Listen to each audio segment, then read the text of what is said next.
এই যে কলমি শাক পাকাইতেছি আজকে।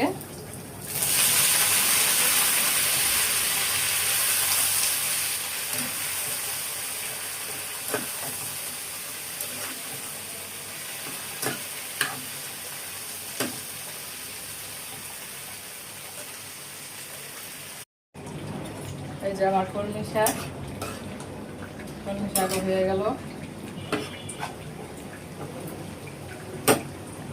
আর এটা হলো লাউ দিয়ে গরুর মাংস।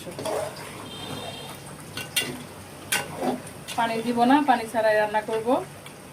আর কচি লাউ তো এজন্য পানি দিব না, এমনি গলে যাচ্ছে।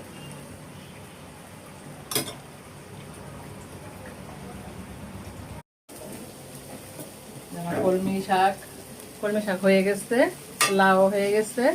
দুপুরে আজকে কলমি শাক, এটা লাউ গরুর মাংস দিয়া। আরেকটা জিনিস পাকাবো, এটাও দেখাবো একটু পরে।